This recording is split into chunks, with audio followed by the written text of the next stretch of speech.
Imagine this. You've never played a live poker tournament in your life. No casino experience, no cameras, no final tables. And suddenly, you're sitting under the bright lights of the World Series of Poker. Across from you are the greatest card players in the world. Millions on the line. Every mistake televised. Every decision permanent. What would your chances be? Because in 2003, that's exactly what happened.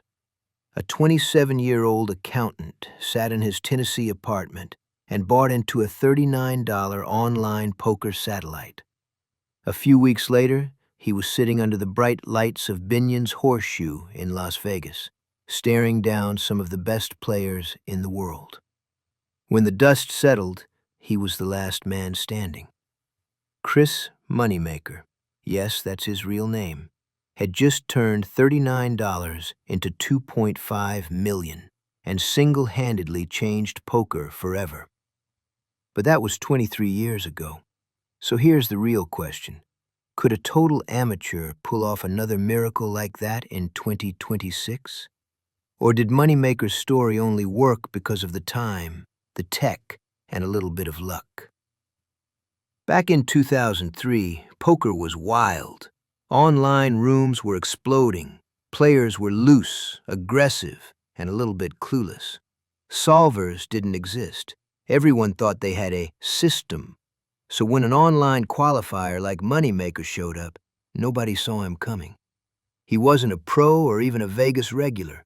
He was just a regular accountant with a bluffing face and a lucky streak the size of the Strip. That combination, the rise of online poker, the underdog narrative, and ESPN's perfect timing, sparked what became known as the Moneymaker effect. Suddenly, every guy with an internet connection thought, if he can do it, maybe I can too. Now, fast forward to 2026. Poker's not dead, far from it. The WSOP main event keeps breaking attendance records. Last year, over 10,000 players, the most in history. But the game has changed. Everyone's better. Training sites, solvers, data. The average amateur now studies like a Harvard student. You can't just show up and wing it anymore.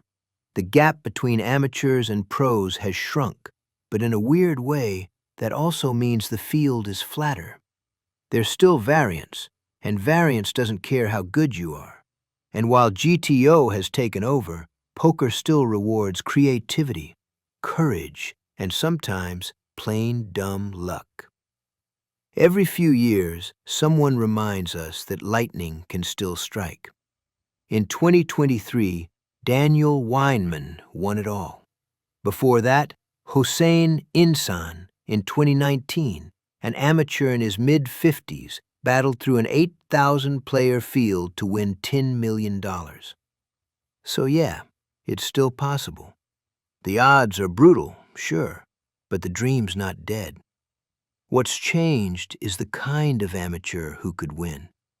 Moneymaker was raw talent and luck. A 2026 version? Probably someone who grinds micro stakes online, studies solvers at night, and buys in through a satellite. Not a total newbie, but still an underdog in the biggest poker event on Earth. So, could an amateur win the WSOP again? Yeah, but it wouldn't feel like 2003. Back then, it was lightning in a bottle, a fairy tale that made the world believe poker was for everyone.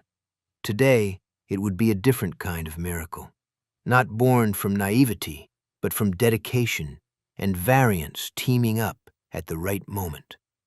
And maybe that's just how the poker gods intended for it to be.